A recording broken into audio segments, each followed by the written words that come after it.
This year's Z-Day main event is taking place in a city that has been proclaimed the entertainment capital of the world, Los Angeles, California.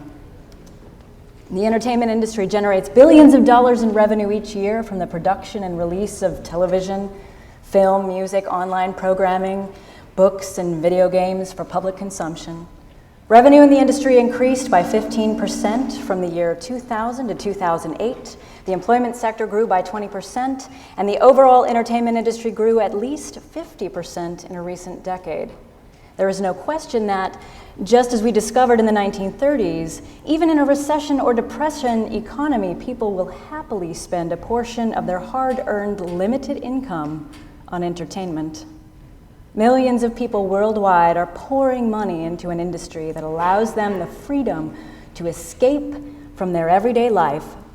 And that's even before you consider the antidepressant revenue generated by the pharmaceutical industry or the underground illegal market of self-medicating substances. There is a very human need represented in these statistics, the need and/or great desire to psychologically escape. I started off my college education training for a career in the entertainment industry as a writer, actor, director, and singer, but shortly after making my start into that world, I had an epiphany that caused me to shift course a bit. The epiphany I had came in the form of these questions. What if instead of creating the perfect escape, we created a better reality? Have we forgotten that we are what we are escaping from and that we have the ability to improve upon it? What if we consciously shaped our society to be healthier and more enjoyable? And as a result of these contemplations, here I am advocating a resource-based economic model.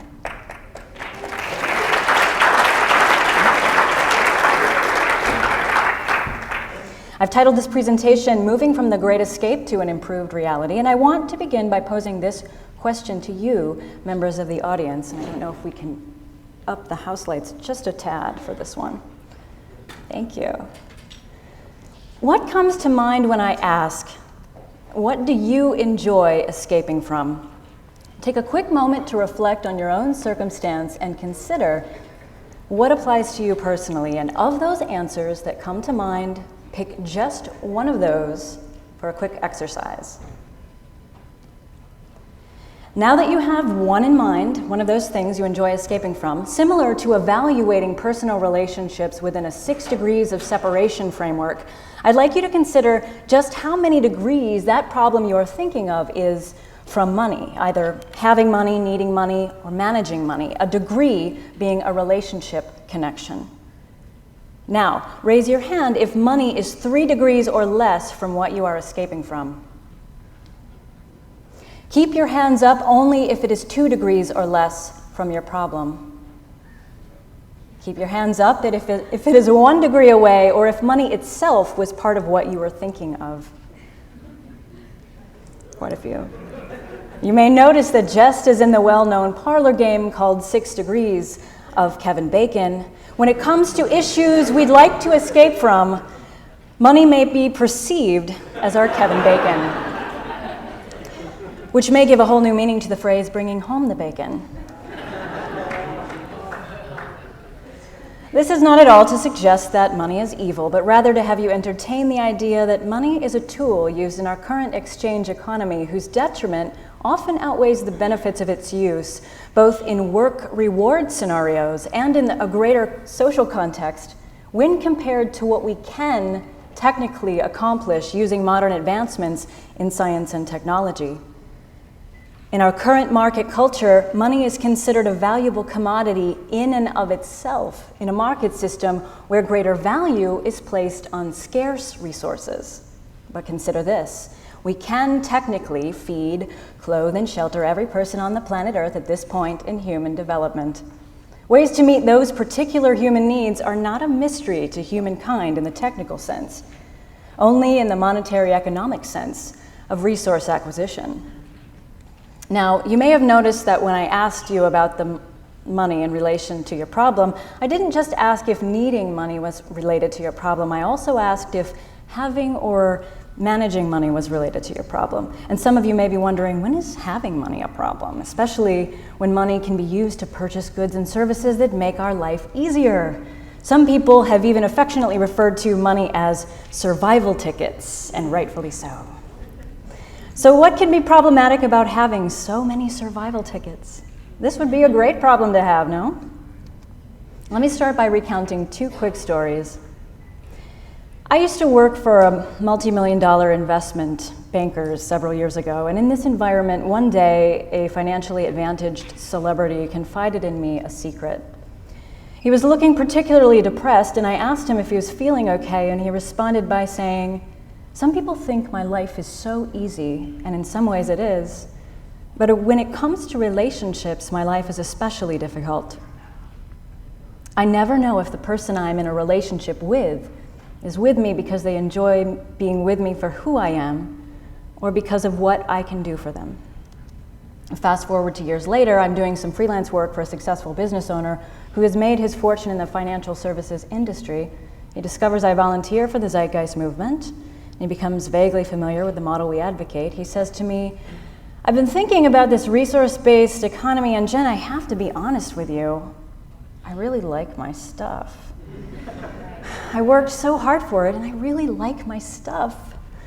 And I said, "Well, you can keep your stuff. Nobody wants to take your stuff in a resource-based economy because they already have access to the best of what they need. But let me ask you this, even with all your stuff, how are your relationships since you made your fortune?" Insert a long pause. He says, "I think you got me there. Now that you mention it, I think I lost one of my best friends recently because I'm doing so much better financially than she is. And our last conversation was really awkward. She seems so frustrated that I'm afraid she'll never talk to me again. And maybe that goes to show what kind of a friend she is. But I don't think there'd be an issue if she was also doing well financially, or if I wasn't doing so much better than she is." With these examples, and as we move on, I want you to consider an underlying theme of social inequality and the ways this inequality is ultimately costly to all of us as individuals and society. I had a great-grandmother who was known to say, "If everyone swept their own porch, the whole town would be clean." This echoing the idea of Adam Smith's invisible hand of free market capitalism, suggesting that if everyone simply motivates themselves to care for their own needs as individuals, then society as a whole will be automatically taken care of as if by an invisible hand. It sounds easy enough, doesn't it? However, if my great-grandmother were alive today, I might ask her how the simplistic porch sweeping metaphor, the one that suggests an equal amount of sweeping per household, accounts for people born into homes with dirt porches, or people having to move to a home with a dirt porch after a corporate workforce reduction. What the invisible hand theory fails to acknowledge, or fails to even seek out, are the true root causes of social outcomes, such as poverty, crime, disease, drug addiction, and environmental instability. In a competitive market system, there is an inherent profit motive for creating and mass-producing goods as cheaply as possible.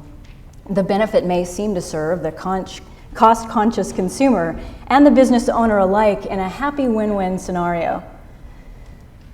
Where's the win when the product is nuclear energy and the cost-conscious measure was a cheaply made and maintained nuclear plant in Japan on the verge of a large-scale technical failure that threatens people's lives and the general stability of the planet's ecosystem?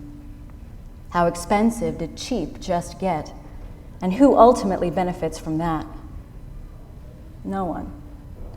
This is the world we are living in now.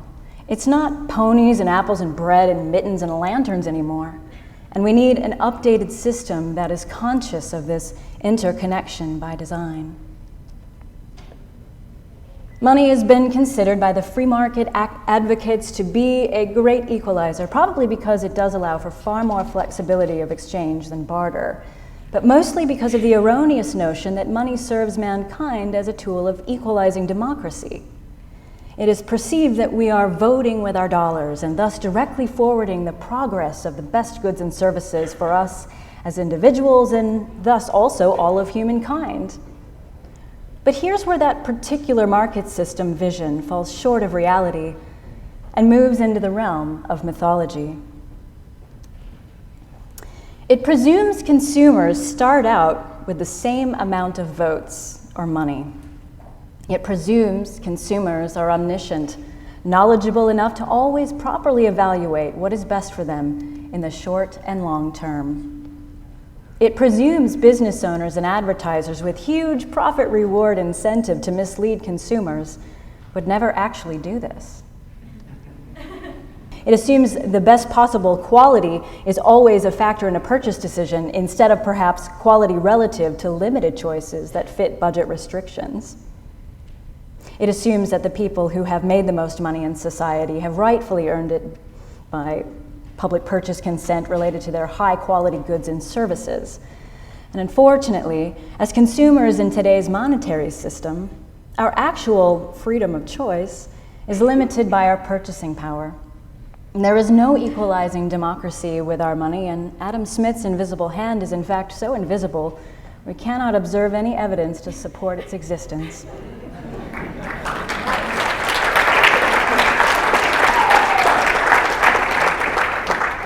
As human beings, we start out with the same basic life needs, biological and physiological needs, safety, belongingness, and love needs, self-esteem needs, the needs behind the things we hope money can buy us. And if we're all motivated to alleviate and satiate these needs, and we all have a supposed equal opportunity at doing so, how is it that some end up accomplishing this easily and some don't accomplish it at all?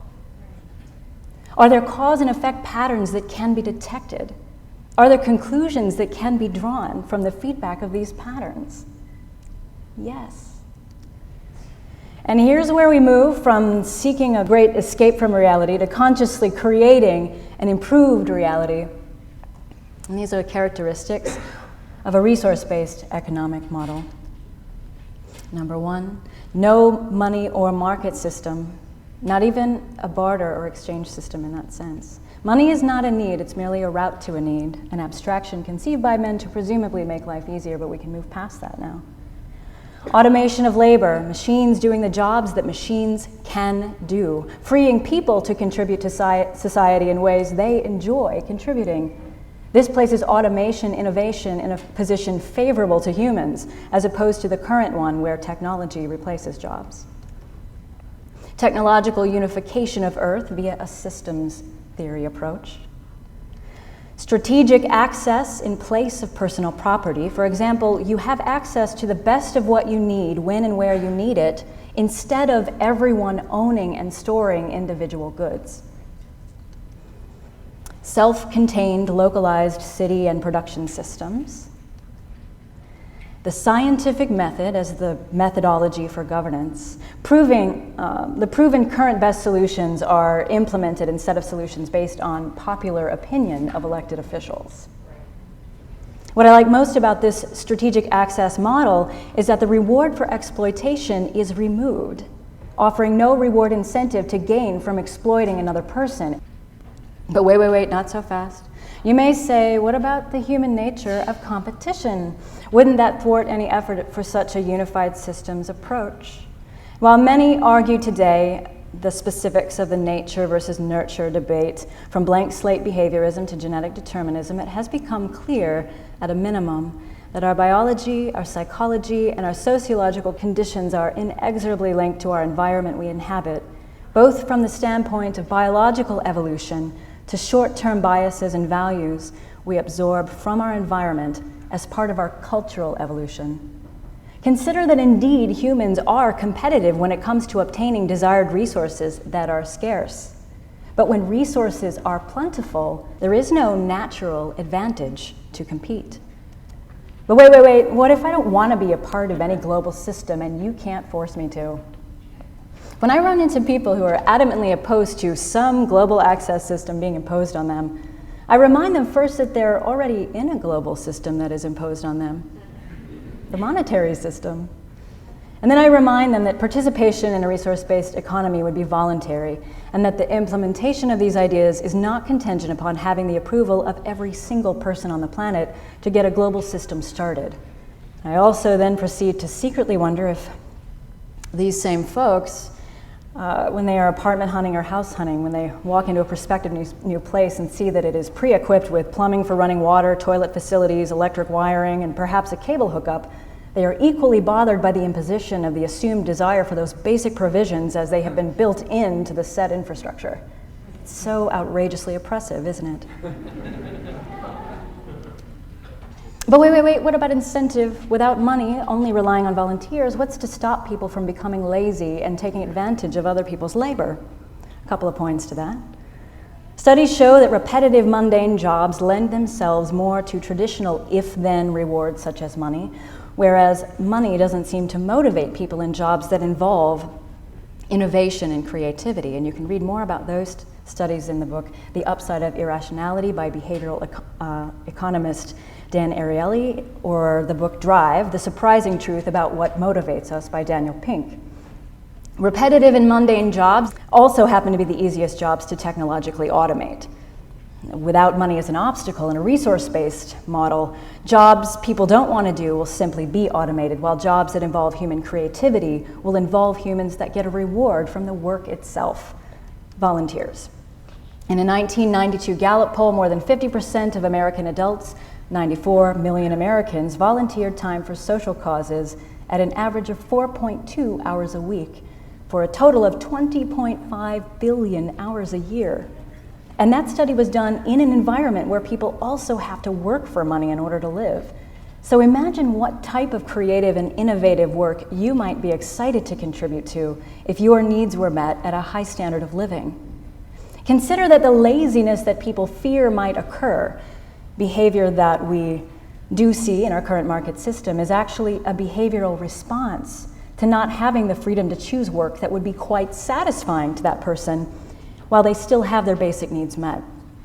Even the model of education would be revolutionized in a resource-based economic model in that, for example, instead of a person learning a foreign language in order to earn a suitable grade to put toward a degree certificate that will be used to obtain a job, that will be used to obtain income, that will be used to live, in a resource-based economic model, the reward for learning another language might be that you learned another language.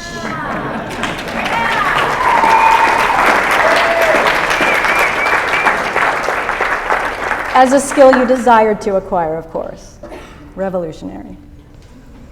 But at the heart of the questions about incentive and concern about the potential of laziness, there is a familiar theme, that of inequality. It wouldn't be fair if one group of people did the work while another group benefited from rewards of that group's labor, and it isn't fair. But it's how the existing market system operates, isn't it? Business owners own the fruit of their labor force who, after a long day's work, still only own their labor. Many people are laboring for something they aren't emotionally invested in, working merely for survival tickets, working to earn their living instead of being able to live their living. In the book, The Spirit Level, Why Greater Equality Makes Society Stronger, Kate Pickett and Richard Wilkinson lay out the results of 30 years of research comparing countries with both low and high income inequality. Essentially, the size of the gap between the richest and the poorest of those countries, to see how the size of that gap possibly correlated to other health and social variables such as life expectancy, murder rate, prison population, poverty rate, trust, obesity, social mobility, math skills, and literacy. And to sum up their findings, the smaller the gap, the better off the society appears to be in the social and health categories. And yeah, that's the USA in the far corner. Yeah. A resource-based economic model involves a design dedicated to eliminating such social stratification altogether through a strategic access model. The Zeitgeist Movement's pursuit is very similar to traditional civil rights movements of the past, and this new extension is about the sharing of human knowledge and our technical ability to not only resolve problems, but to also facilitate a scientifically derived social system that actually optimizes our potential and well-being. We have the ability to consciously create an improved reality, one that we wouldn't be so excited to escape from. And whether or not we successfully create this reality depends on our ability to create a shift in cultural values towards sustainability. Values that acknowledge the link between social inequality, a healthy environment, and our well-being. You don't have to care anything at all about world peace. You don't have to feel a warm and fuzzy love for all of humankind. You don't even have to like other people. You can actually be completely selfish in your desire for a resource-based economy. You just need to understand, respect, and support the undeniable symbiotic relationship between the well-being of others, the well-being of our shared environment, and the well-being of yourself. A resource-based economic model is not any attempt for a fixed utopian reality.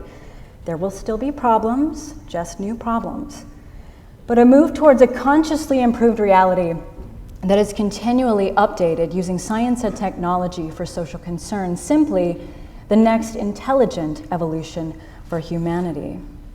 And I'll leave you with this. You see, my friends, when you deal with this, you began to ask the question, who owns the oil? You began to ask the question, who owns the iron ore? You began to ask the question, why is it that people have to pay water bills in a world that's 2/3 water? What I'm saying to you this morning, communism forgets that life is individual. Capitalism forgets that life is social. The kingdom of brotherhood is found neither in the thesis of communism nor the antithesis of capitalism, but in a higher synthesis.